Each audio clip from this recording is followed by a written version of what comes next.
On our earth, before writing was invented, before the printing press was invented, poetry flourished. That's why we know that poetry is like bread. It should be shared by all, by scholars and by peasants, by all our vast, incredible, extraordinary family of humanity. That was Pablo Neruda. I'm Bob Holman, and this is the Poetry is Bread podcast, where poetry challenges us, makes us think, and with imagination and courage and heart, changes the world. Today, right now, two poets of hilarity and pop wow of economic insights that take on heavyweights Adam Smith, Karl Marx, and John Maynard Keynes and win because their poetry is better. I'm, of course, talking about and to and with Jerome Sala and Jack Skelley. This is where we have wild hoops and whistles and... Hey now. There they are. Thank you. Okay, these two gents are old friends. Both have new books of poetry out today, 25th of June, 2023, 21st of June, or whatever, in the year of the motor car. So I have devised this opener where first Jack says, here, here, and then Jerome says, there, there. Okay, here. They're there. Figuratively, so to speak, I'm going to give intros to both of these poets, and then they're each going to read a poem, and then we're going to proceed to our podcast, renamed for one day only, Food Fight with Words. Okay, here comes the intro for Jack.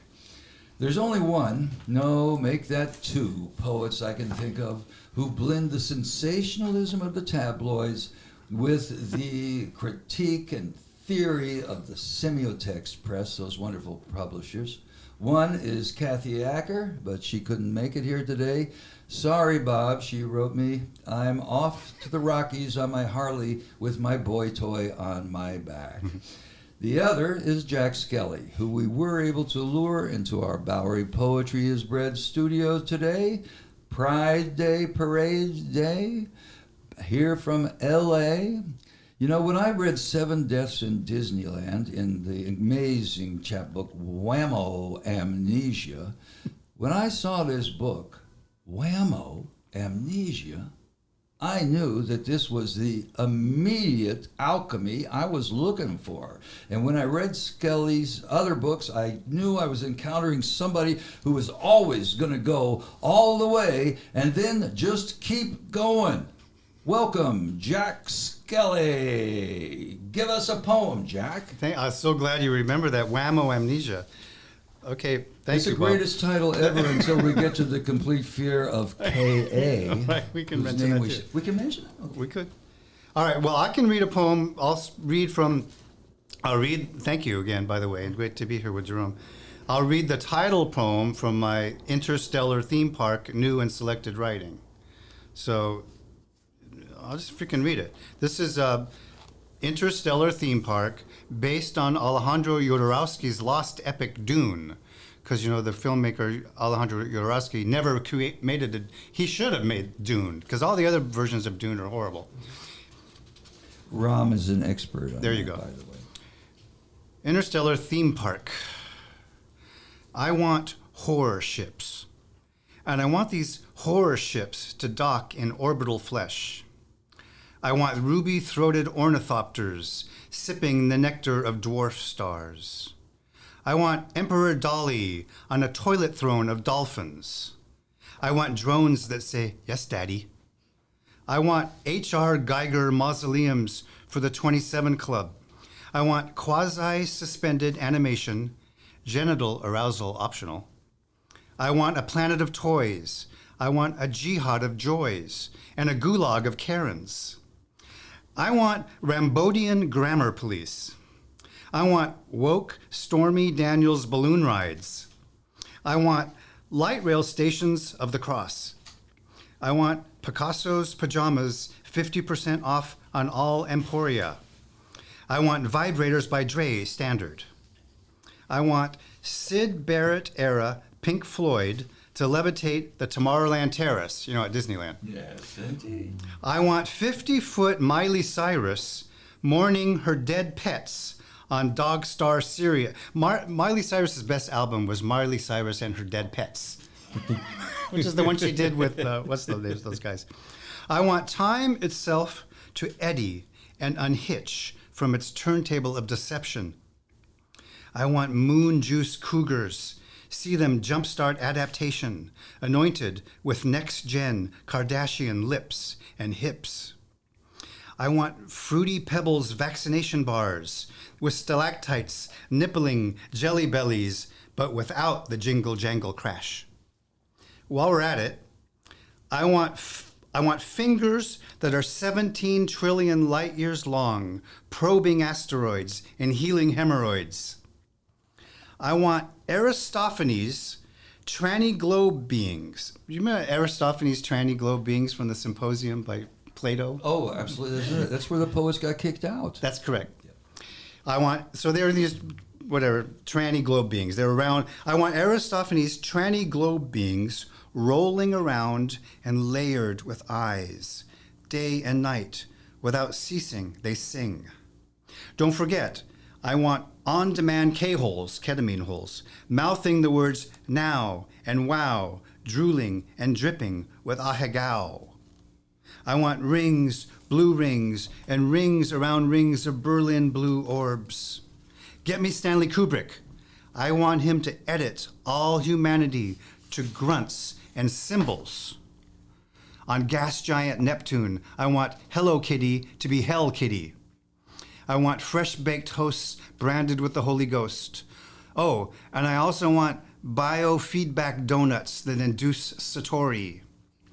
I want 12 Lady Gagas to perform Lady Madonna. Each one is pregnant and haloed with 12 stars. I want drunk surfing on a river of anti-gravity. And into this river, I want a comet called Wormwood to crash with cold fire nightly at 9. I want Kali the Destroyer decapitating Parvati from Survivor. I want to occupy octopi and learn their language of shape and texture. I want a sunken palace where the spirits of lost lovers murmur. I want thick, chewy anarchy in a candy-colored shell. I want to live stream apocalypse dreams. I want universal chaos. I want the abyss. And when the singularity finally arrives, or maybe it's here now, and dumb matter rises to gaze upon itself and remember who it always was, I want everyone to defragmentize into their star child, commingle dimensions, and upload into each other's arms. Yes. Oh, yes. Yes. Wow. It really is an interstellar theme park. It is. Yeah. And I'm telling you, we have a lot to say, and Jerome Sala is going to get to say it, okay? Our next guest, because I am not going to do any commentary, though I will say, Jack, that you were footnotes in the oral tradition are called for. So feel free to footnote wherever that path may take you. Oh, yeah, okay, great. Okay, Thanks. you were super. Let's always remember that. And also remember to never read the numbers if you have numbered sections. They're so boring and anti-poetic if you do that. Just take a pause. I hope all you spoken word poets are listening to me now. Okay. Jerome Sala's books of poetry include, I've got to take a drink of water here.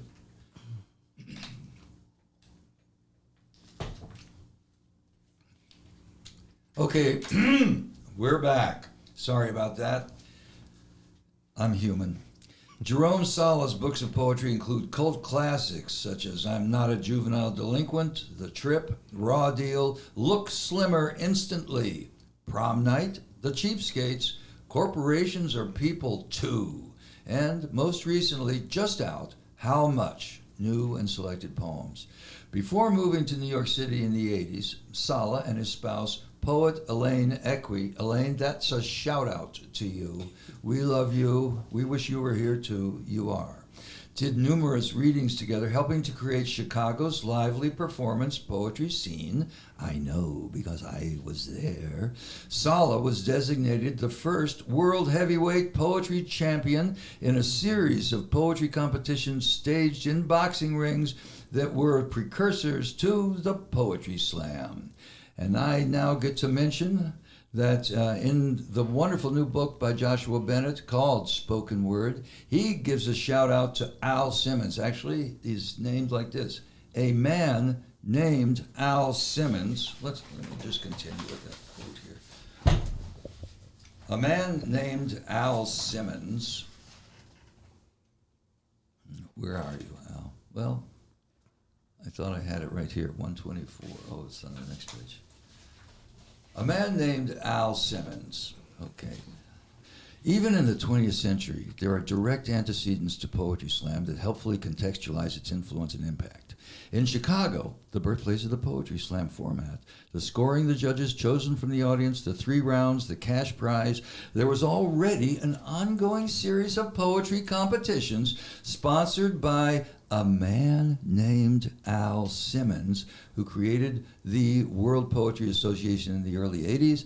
The WPA put on poetry boxing matches which took place in actual boxing rings with timed rounds and the like, and would eventually lead to the Taoist Poetry Circus. What they failed to mention, and what so many have failed to mention, is that Jerome Sala is the world's first world heavyweight poetry champion. We're lucky to have him here today, along with his blog, Espresso Bongo. More about that later. Hey, Jerome, have Yes. you got a poem for us? Yes.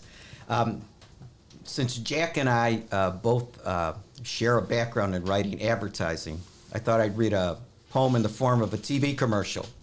And I'm going to give you some footnotes up front here. This is a rewrite of a commercial done by Subaru, and their idea for their commercial was, let's not talk about a car as a romantic object that's going to give you power, sex, and profundity.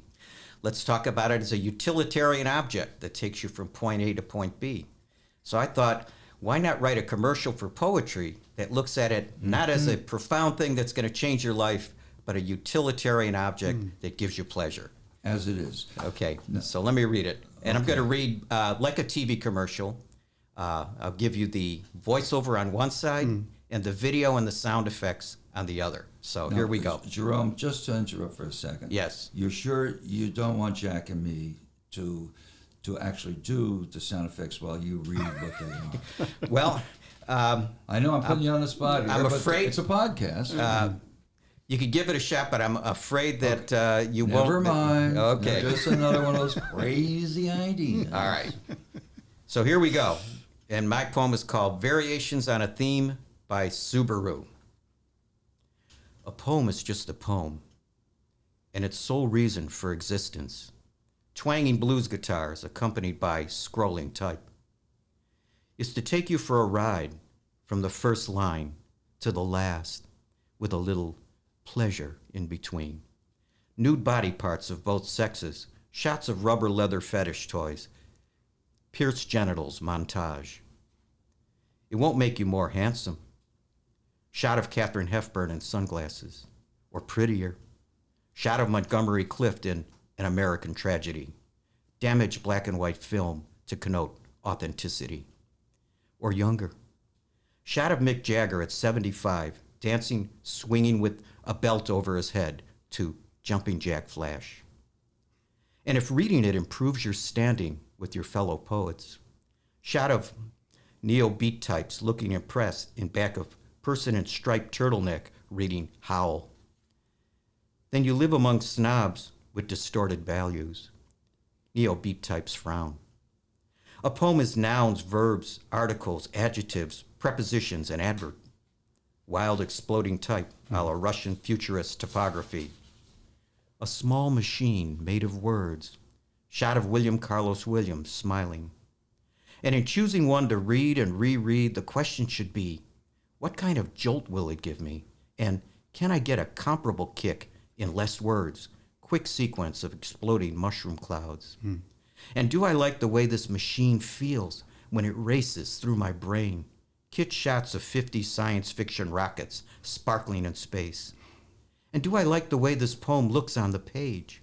Shots of concrete poems in strange shapes. And in the end, with an absence of marketing glamour about the poem, shots of Barnes & Noble bookstore exploding. May the best poem win. Long shot, people cheering at a poetry slam. Tagline, poetry, it's what to read. Logo, fade to black. Oh, right. I'm sold.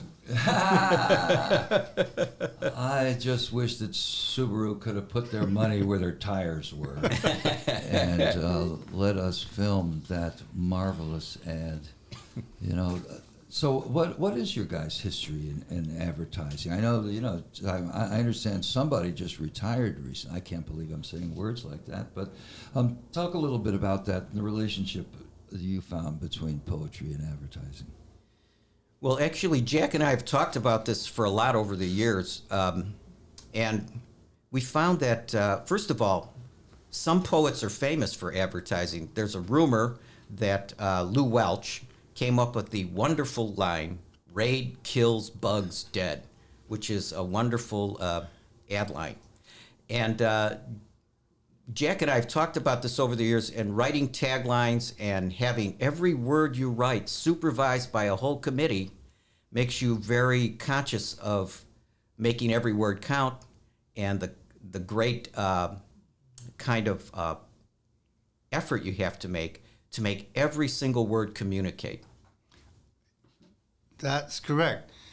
Jerome, you know, was until very recently a high-powered advertising executive here in New York City.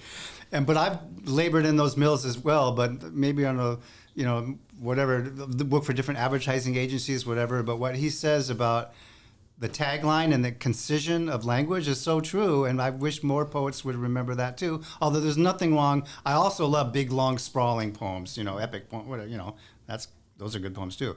But that raid kills bugs dead. 1, 2, 3, 4, 5, 4 words.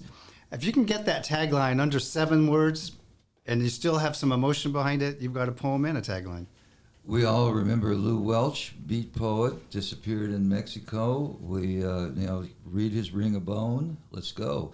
But another extraordinary thing about raid kills bugs dead is that it's repetitive. In 4 words, you say something kills and that they're dead. Right. I mean, if you kill something, it is dead. You don't. It's obvious, but you need that 4th. Raid kills bugs. Raid kills bugs dead. Oh yeah. Now you hear the difference there, you poetry scholars and theorists out there. Oh yeah. But of course, in both of you take the advertising world on in your poetry. While taking the ducats from the man, you also are able to give it back to him with your poetry. That's a beautiful economy. How's it feel? Well, the one thing about that is because what we did for a living involves words. It allows you to play with words in your poems in a similar way and push the work world into the poetry world, push commerce into culture, and just kind of try to dissolve that Grand Canyon between the two of them, to dissolve the void in between two of them. Jack, how did you find that? I mean, I think that's true. I just always been bemused about the advertising world. We both are, you know, kind of like a love-hate relationship with how it sort of manipulates great masses of humanity. But that's, you know, kind of an evil thing. But if you can kind of stand outside of it, you know, and re-manipulate it or retro-manipulate it or something like that, this can be a lot of fun. your poetry, rips the camouflage off of advertising and lays it bare as just as you're saying, as the remanipulation of language, which poets want to do that too, although they want to do it in a very different way. Anybody got a poem that could be be useful for that situation where poetry is laying bare the skeleton beneath the big fat Budweiser can or whatever? Name your product. That in my most recent new and selected writing, Interstellar Theme Park, always show the product and always name the product. Beautiful. There's a section called Product Placement. It's one of the chapters. So the first poem in Product Placement is a poem called Green Goddess, which Elaine Equi, I think she's going to put that in her next anthology, right? That's correct. Here's another plug. For the great, what's it called? The Best American Poetry 2023 or 2020? Yeah. So what the fuck? So it's called Green Goddess. So I don't know if that conforms to everything you just teed up there, Bob. But You got it. Green Goddess, it's definitely a product. You nailed it. Okay. Green Goddess. Who made the salad? Whose tangy vinegar made me wince? Who played pouty Venus to my impudent Caesar? Who taught me to renounce meat? Who flowed forth lubricants? Who performed dark sacraments? Whose tart shrub tangled my tongue? Who with unctuous poses oiled me? Who received my verdant sacrifice? Who, as I reclined panting, poured herself into her dressing? Who lured me to the garden and dragged me into deep greens? Who instructed me on the use of the proper fork? Here's the outside fork and then the inside fork. Who inserted an oblong cucumber? Who shredded slender carrot sticks? Whose burning bush consumed the sky god's timbers, shaking his heavens to the rafters? Here's a green goddess, Who roused me in damp chambers, dousing reasonable fires to consume knowledge raw. She's, vegan and vegetarian. Who, at the crack of the vernal equinox, broke seasoned bread into bite-sized croutons? Who parted beet-red vestments? Who swelled my painted cave beast, proud and pregnant? Who put me in the red pepper pink? Whose celestial power would I enviously drink? Who succored me when I lay pallid? Who made the salad? Oh, always end with a rhyming couplet. There you go. Oh, beautiful. Jerome, you have a complimentary? Yes, I do. This is also in the Best American Poetry 2023 that Elaine Equi has edited. This one is called Something I've Not Bought. And what this is, I'll give you my footnote here. W.S. Merwin had a poem, Something I've Not Done. And it was kind of a destiny that followed him throughout the poem. And I thought how to convert this into today's commodified world.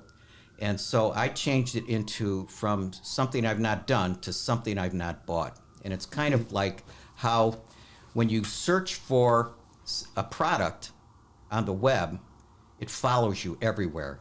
The ads follow you everywhere. Mm-hmm. So this is called Something I've Not Done, Something I've Not Bought, after W.S. Merwin. Something I've not bought is following me. I see it in my Facebook feed, peeping out from the top of my email stream. The stream they promised they'd never sell, owned by a company I don't know well. Something I've not bought is following me. Something, seeing as I've not bought it again and again. I see the tracks of its ads like tears running down my screens. In the morning, it's there on my phone before breakfast. It seems to pop out of the void in a banner above my browser. I shrug off its warnings, tapping a gray tab that says close. In the evening before bed, it knows I've spent a whole day not buying it again and again. Not being a person, it doesn't take it personally. But if I ever click on it, I'll never be rid of it. It will inhabit the very soul of my machine, demanding ransom unless I pay or exercise it through a search and destroy mission in my applications file. If I shrug it off, I know it'll be okay. A stranger waving at me from an ocean liner I pretend not to see. Sometimes they follow me even if I've bought it. Well, isn't that what he says? I know it'll be a stranger waving me from an ocean liner. I think he's saying that. He's saying he didn't buy it, but it still followed him, right? That's right. I say, if you don't buy it, it follows you. But if you ever click on it to buy it, you'll never be rid of it. See, Keeps that coming. was my thing. See, I thought click on it meant buy it, but obviously click on it isn't taking it to your cart and then inserting all that information, getting a password. But if you ever do buy it, it'll still follow you. That's Never what I'm get saying. rid of it. Right. Yeah. Yeah. And that reminds me of that moment in Amercord where the people are in the boat and that liner is coming straight at them, you know. Yeah. What incredible images you managed to pull out of the most mundane and horrific parts of the digital universe. Both of you guys do that. You know, it's and to build it on the form of W.S. Merwin. That's also unexpected, you know. The thing about your poetry, which is, you know, so nasty in its approach to the society, and yet using these, using words that are, you know, sheer poetry, is that it seems like it's in a different zone from where William Merwin would be, you know, but you've got it there. Do you have influences, Jerome, from poets who aren't advertisers? Yeah, I think we all started out with that moment when, wow, poetry is really cool, is when you first hear Frank O'Hara. Because Frank O'Hara's walking down the street talking about buying commodities and, you know, hamburgers, liver sandwiches. Strega. Yes, Strega, Galois. Yes. All of this suddenly gets into O'Hara's poems, and when you first hear that, it's like, wow, I want to do that. So he's kind of the text that all of this flows out of. Yeah, we've talked about this before, Jerome and I too. Lots of kind of whatever poets of our ilk or whatever it is. Frank O'Hara was like, you read those I do that, I do this, I do that poems, and you go, fuck, I can do that? You know, and then we do it. And then another inspiration for me actually was Jerome and Elaine. So Jerome Sala and Elaine Equi was a big influence on my poetry at a time because they were doing things that I didn't realize I could do, specifically about pop culture, about all the things we're saying, but on the larger stage of pop culture. And I just ran with that too. They were big influences on me. Well, that is really interesting because, you know, you are on opposite ends of the country. When, you know, Jerome and Elaine moved to New York, you've been in LA all this time.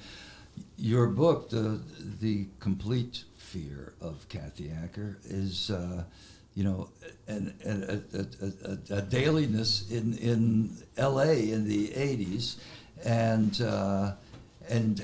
so why don't you tell me about that scene there, and tell me about how Jerome and Elaine. Tell me about that, Jerome. How you got engaged with LA. I could start with an anecdote. Oh, by the way, another footnote. I'm not sure if the Best American Poetry is 2023 edition or 2024, but that we're both the in. next one. It's the next one. It's the next one, whatever that is. So I hate to be inaccurate. The interesting thing is, when I was first doing poetry with a kind of performative edge in Chicago, which was extremely pop and punk, there was nobody else doing it till somebody showed me in a small press bookstore, Elaine Equi's doing it. And her first book was Federal Woman. And I looked at it and I go, wow. And so we met. We started performing together.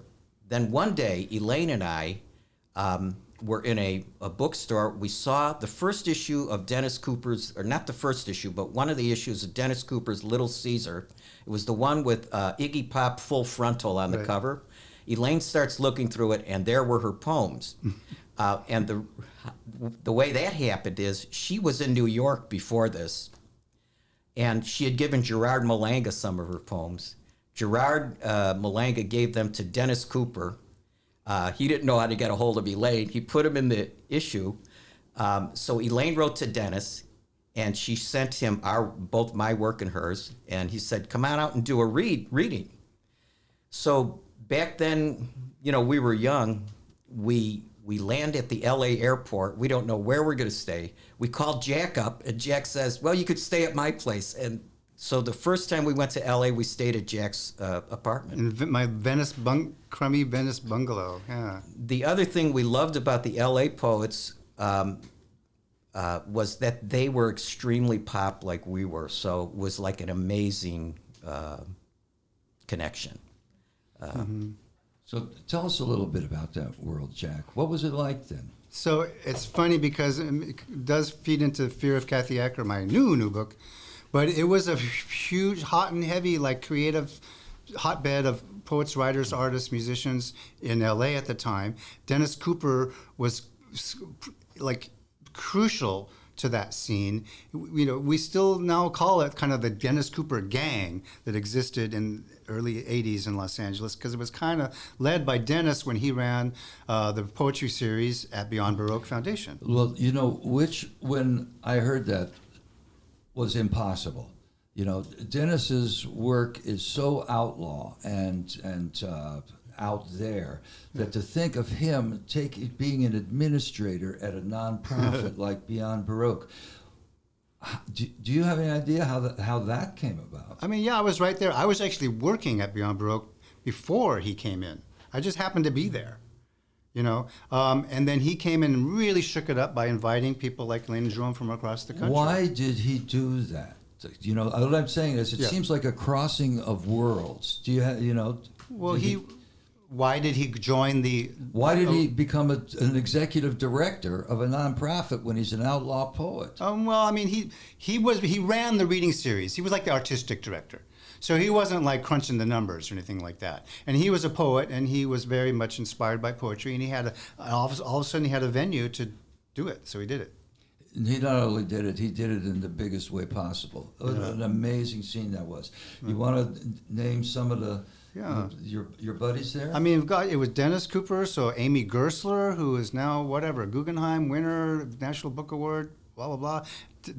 David Trinidad, who's put out dozens and dozens of lived his whole life in poetry, and also has a lot of these pop culture themes that we're talking about. Benjamin Wiseman, who is tremendous fiction writer. Kim Rosenfield was part of that. She was 15 freaking years old when she came to her first poetry workshop at Beyond Baroque, and she was obviously a star then, and she's still a fucking great writer now. Just got a new book coming out in the fall. Who else am I forgetting? Michelle Clinton was a great poet at that. Bob Flanagan. Let's stay with... Okay, well, there's two. Let's stay with Michelle Clinton for a minute. Right. Because, we had her in the United States of Poetry doing this incredible poem called Celibate. I am gonna celibate, she said. She seems, again, a voice of a whole different sort. How's Michelle? I haven't talked to her. We've fallen out of touch. We tried to get in touch with her when we were kind of doing some reunion type things. I heard she's not in the best health, but I'm glad she's still there. She was a very, very dear friend, and definitely part of the sort of chaotic creative scene at that time. Yeah. And Bob Flanagan. Just an extraordinary performer, poet. Yeah. So they have an update on Bob Flanagan. So Bob Flanagan was a tremendous poet. Bob Flanagan had the word alive in him, and he was the best improviser I'd ever seen in my life. In fact, I had a band with Bob and with Mike Kelly called, the artist Mike Kelly. And there was all improv. Every song was a 3-minute song, but Bob improvised every lyric. Anyway, his poetry is coming out after... years of having to buy $1,000 old, books of his because they're out of print. The Fun to Be Dead, The Complete Poetry of Bob Flanagan. It's coming out later this year. Well, that's super. Yeah. How about Scott Weinberg? Oh, yeah, Scott Weinberg. He was part of that scene, too. A tremendous poet as well. What was that crew that you guys had going? Well, I wasn't quite part of that, but the Karma Bums. The Karma Bums. Yeah. Okay. That was definitely him. Yeah. Anyway, it's just an incredible world that erupted and gave. Yeah. I think was the voice of L.A. Still is the voice of L.A. Speaking of voices, how about having another poem from you guys?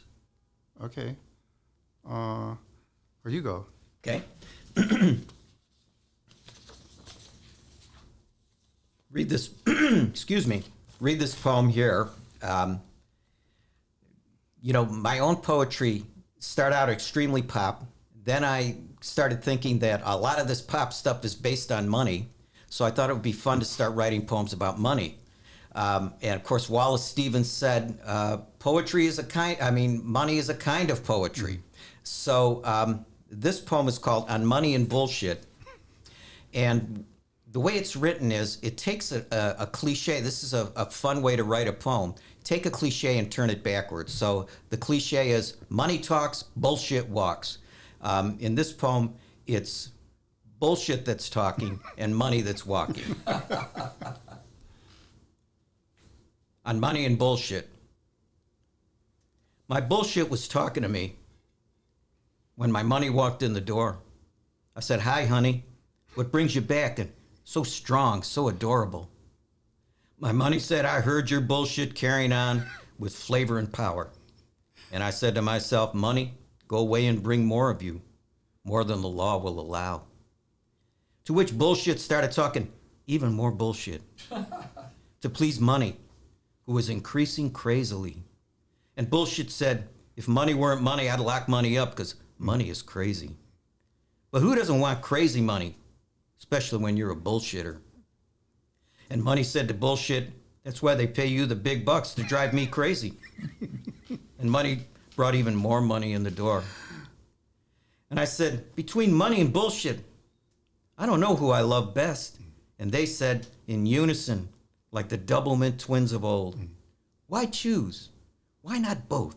Uh-huh. And each kissed a cheek on my ass. Oh, yeah. Oh, yeah. Love it. Yeah. Robert Graves said there is no money in poetry, but then there's no poetry in money either. But I think you've disproved it. How about you, Jack? You got something to... Well, okay, it's not a poem, but we did talk about Fear of Kathy Acker. So this is the latest book, which is old. This book was actually written over 35 years ago. It's a novel. It's a novel thing. I don't know if you call it strictly a novel. It was published in various pamphlets and magazines and shit over the years, but never published in its complete form until now. It's The Complete Fear of Kathy Acker on Semiotext Press. And it's not it's not poetry, but boy, it's poetic, sort of. I'll read this passage where the character is trying to get to Dodger Stadium. And he's driving around. The whole thing is him driving around L.A. trying to get places or walking. And someone pointed out to me he never really gets to any of these places. In fact, in this poem, I realized that it all is happening. Probably the whole entire novel is happening in his mind. And I fall back into the warm night and don't think about waking up again to face the morning of traffic and hot sun streaming into my windshield and engine as I drive to work, or the hot sun threatening again to overheat my engine as I ascend the middle lane of Dodger Stadium Way. See, his car might overheat. Threatening to bum out my pop archetype Dodger Stadium experience of the mass imagination. Dodger Stadium is the objective counterpart to the vast field of popular myths in my psyche. Every player is a Homeric hero, and the crowd is the great mass of humanity itself, which receives the game as an historic artifact, cheering or groaning as the players' fates are theirs. As I sit, stoned out of my mind, in the top deck behind home plate, The first and third base lines are my right and left arms. Right and left fields are my two legs. The outfield bleachers are the back of my mind.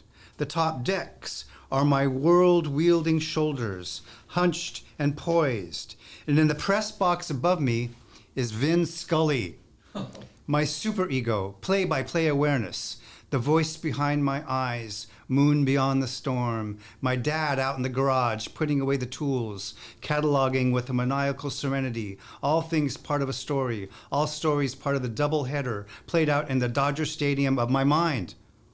But life is not all just baseball games and stories and bloated theories.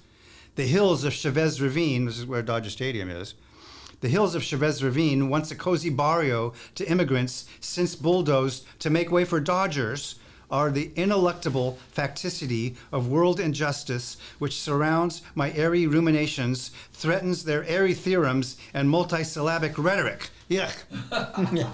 Just like my car, threatens to overheat as I drive up Stadium Way. I should have just gone to see the Lakers at the Forum. Gorgeous, beautiful, and yeah, the whole history of Chavez Ravine and Dodger Stadium is in this book, and in a lot of your other work as well. You know, you called, or that the Complete Fear of Kathy Acker, which of course was originally published in different parts, right. and at various times you said that wasn't the title of it, and meanwhile Kathy Acker is doing her incredible appropriation work where even her Robe Grier quote that made her famous was written by Kathy herself. And now you're taking this mantle and moving it, not Mickey, and moving it forward with this book. It was called Autofiction at one time, to get a little theoretical. And then you wrote the piece about the rise of the literary thrill-seeking industrial complex. Yes, I wrote an article called The Descent of the Literary Thrill-Seeking Industrial Complex. Paraphrasing who wrote The Descent of Man? Darwin. The Descent of the Literary Thrill-Seeking Industrial Complex, which now there's this big explosion, you know, of what would they call autofiction or whatever. It's like very first-person kind of transgressive. A lot of it descends from Dennis Cooper. But so that's huge and big now among the sort of the lit set. But I think was a time back in the early 80s maybe where Kathy Acker was trying to do that kind of stuff before it had a name. And then people like Chris Kraus took up the mantle in her novels like I Love Dick. It's a freaking crazy book. Like, what the hell is that real? You know, there's kind of this disjunction between the author and the narrator, where the narrator pretends to be the author and kind of throws the reader off track. And the whole thing is kind of like happening in the mind of the reader as they experience the book. Anyway, that's kind of what was happening with this book at the time, but I didn't realize it at the time because I was just immersed in it. Certainly were when you yourself become Dodger Stadium and your arms are the foul lines on the third base and first base sides, you know. Taking this a step in a step forward, backwards, or at least into digitality, you're using TikTok now as a means for having your poems be transmitted. How the pieces from the Complete Fear of Kathy Acker that you have online is just amazing.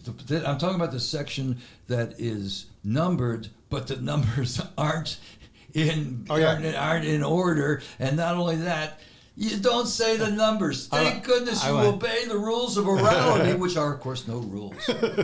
Yeah. Not only will I not say the numbers, but the numbers are out of order. They're not in numerical order. I think if they're not in numerical order, you should read the numbers. That's the corollary. And they were randomly chosen. Okay, so, but this piece is called TikTok Alarm Clock. It's not from Fear of Kathy Acker. It's from my newest manuscript, tentatively titled Myth Lab, Theories of Eros and Eschatology. That'll sell. I think you should take my suggestion and saying more of the complete. Fear I of don't- Kathy Acker. Even more. I'll just read a little part from this TikTok alarm clock, which is a new thing about algorithms and social media and the human race and human evolution, and if the human race is going to make it or not, or if the singularity will save us, or if climate change will destroy us first, and what will happen. And it's all kind of speaking of sort of, the commodification in language, it's really infiltrated social media now, like in the way Jerome was saying with his buying poem. So I kind of scrambled it all together in this. I'll just read one short passage. And I will read the number, 27, but it's only like the third one in here. Okay.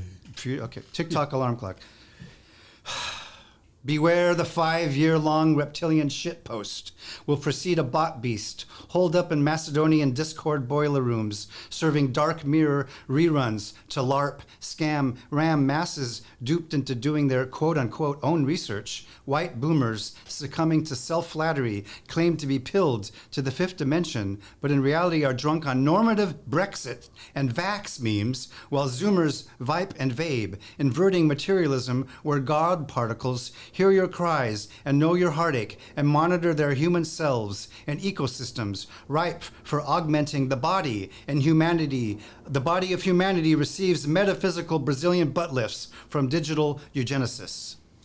All right, now we're talking something else again, as usual. No, but really, when I watched that on YouTube, first off, it ain't your voice.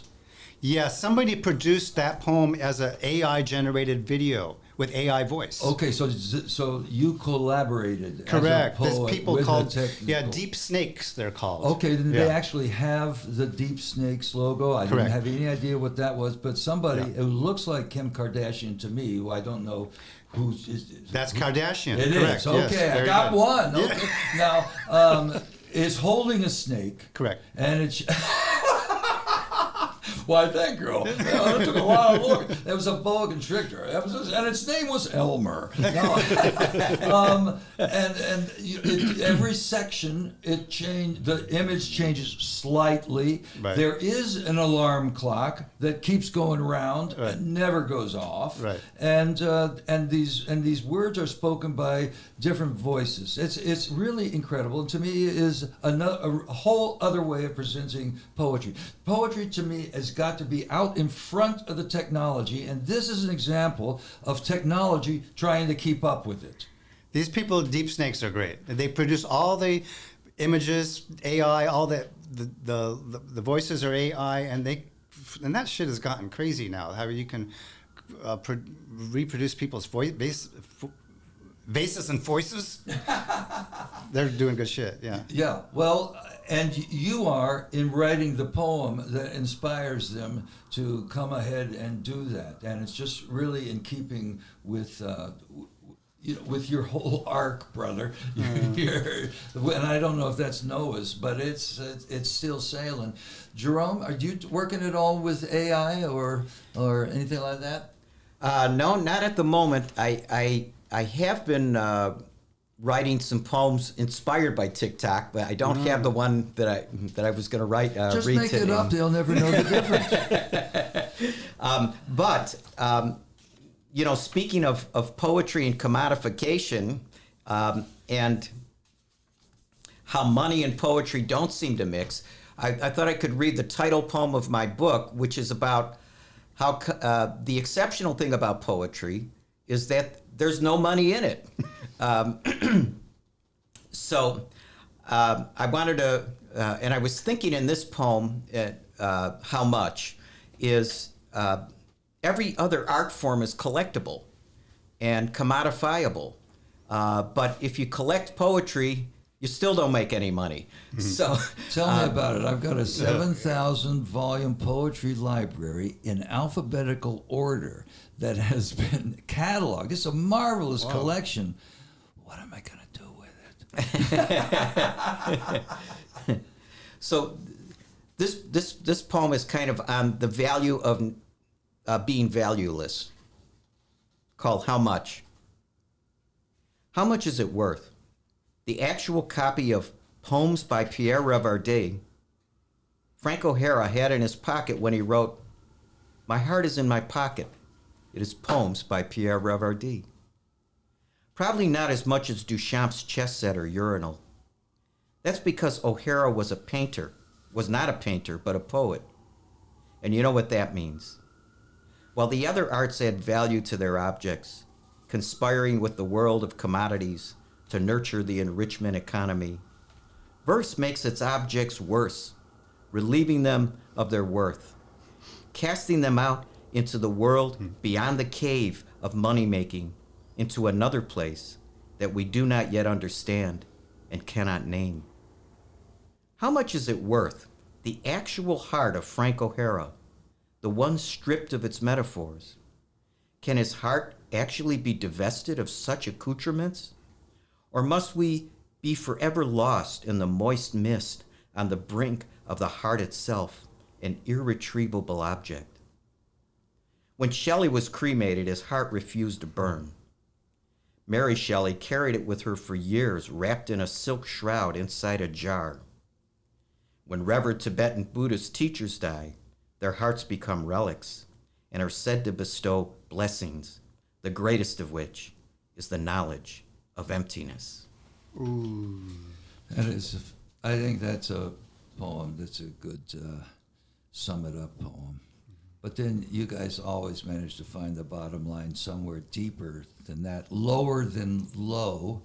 That was the reference, of course, to O'Hara's "Why I'm Not a Painter." Yes. And Sardines and Mike Goldberg. That's right. Both of you guys have riffs on not just O'Hara, but I'm thinking about Who litany of the opening poem. Who did this?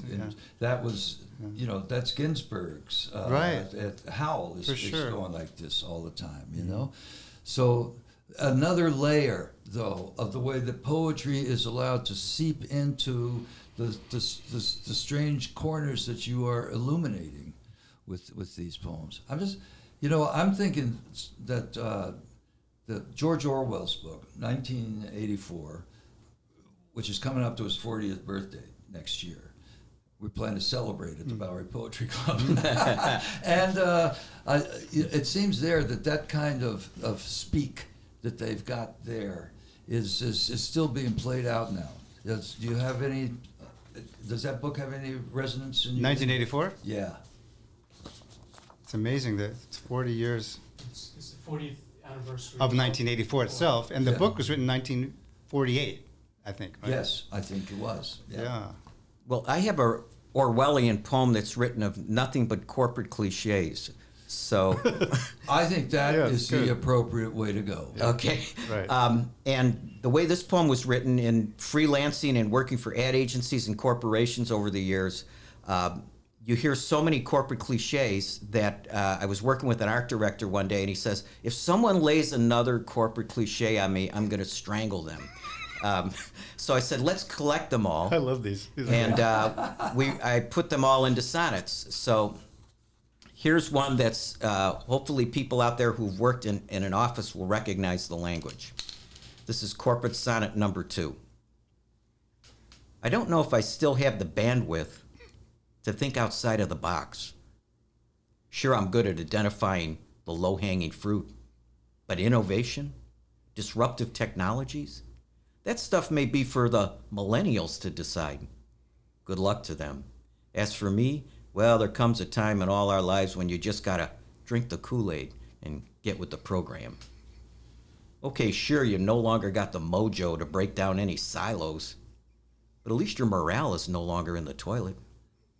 I'm still entrepreneurial and proactive. I'm collaborative, competitively priced, and non-reactive. And that is the bottom line. There it is. That is totally the bottom line. You know what I get from this is how both, you're talking about that's something for the millennials to deal with, but in fact, us of a certain age, aging poets, the energy, Jack, that you had there in the 80s is still in your poems today. And Jerome, I know you're not in the boxing ring anymore, but the way that you continue to spew cliche after cliche back into cliche's face is also, I thought at the time that, this is the poetry of young folks. And the thing is, you're still writing like we're young folks. There's something about the energy of that time that is carried with us. I wonder a lot about where are the hippies now that we have fascism as president. Where did that go? Well, that went into the toilet, as the cliches say. But as far as the poets go, I think your energy does not fall into elegiac yet. Just saying. Well, I have a hard time looking back, actually. What about you, Jack? I've been forced to look back kind of with this fear of Kathy Acker thing as I've relived all these experiences that the narrator may or not have lived. It is interesting to kind of try to grapple with it again. And but I try not to be nostalgic about it because I want to be, like you were saying, Bob, still vital and still, I want to be up to date with the kids. Kids today. You're pushing us to be up to date with you, too. There you go. Yeah. And the reason that poem full of corporate cliches mentions the word millennials is because I'm not like into generational stuff, and I'm very suspicious of these generational labels because they too are a form of marketing hype. Totally. Yeah. So how about a poem from each of you to close this little podcast out here, and so we can all get out to the parade? You go first, Jerome. I didn't find one. Okay. I guess I'll read another one of these corporate sonnets, which are in How Much? New and Selected Poems. The idea here is just like I converted the Merwin poem into commodified language, I convert my favorite Ted Berrigan sonnet into commodified language and corporate language. So I try to translate it into corporate speak. Which sonnet is it? It's sonnet number 37 that begins, it is dark, you are asleep, and beautiful tears have blossomed in my eyes. Diem Apollinaire is dead, the most beautiful sonnet. Absolutely. Yeah. I hope you caught my Berrigan reference there at the beginning of the introduction, Sala. The year of the motor car. Oh, yeah. Just to tell you that, folks, even as we're talking, we can't stop the footnotes. Okay. Okay, so this is my rewrite of this beautiful Ted Berrigan sonnet into work language. Corporate sonnet number 9. It is light. I am awake. And horrible fears form a fist in my chest. Steve Jobs is dead. The wild gray night surrenders to the boldly iterative day. I worry that I need vastly better analytic tools to monetize my idiosyncrasies and enhance my progress toward career optimization. My career is my poem. It is light. I am awake. I need vastly better analytic tools to optimize my career. I pin my favorite motivational quotes to the cubicle wall. I school myself with vast analytic tools. It is light. Motivational quotes punctuate the boldly iterative day. I am awake. A horrible fear forms a fist in my career, in my poem, in the thought, Steve Jobs is dead. Oh. That's great. That's genius. From Apollinaire to Steve Jobs. Yeah, I love that. Yeah. I try to copy the cut up syntax. Yeah, you do an excellent job of that, even to the point of using some vocabulary, just flipping out the references. It's so interesting to hear the attempt of this poem to make it into lyricism, which Berrigan is just rolling in. And True. The question is, does the vocabulary allow it to be called a lyrical poem? I don't know. That's up to you. Audience, write in here. to write us here at BoweryPoetry.com and let us know what you think about the lyricism of the commodification of the sonnet. Okay. Hey, Jack, you got something for us? Okay, yeah, I'll end with this one.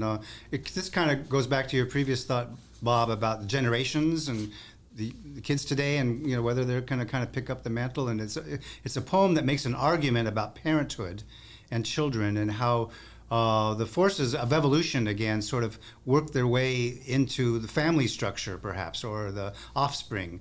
And so it's called Emo Dad. I wrote this back when my kids were, my twins were like 5. Emo Dad.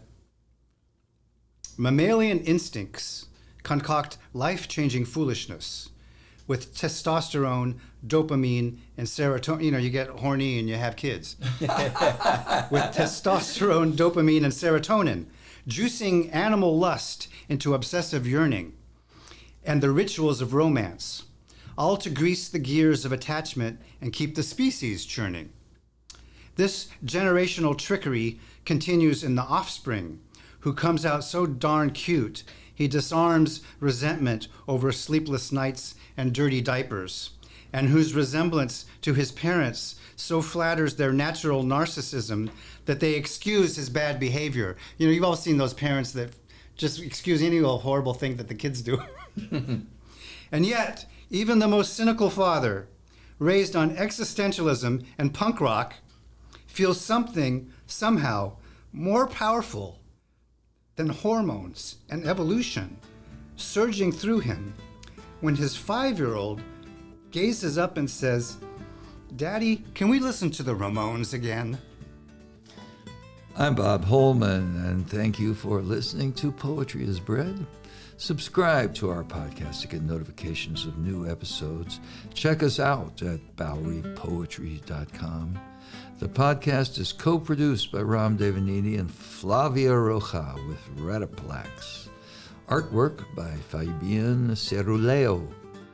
This podcast series is funded by National Endowment for the Arts and New York State Council on the Arts, the Governor of New York State, and the New York State Legislature. Thank you all. Thank you all for listening. Poetry, it goes in one ear and stays there.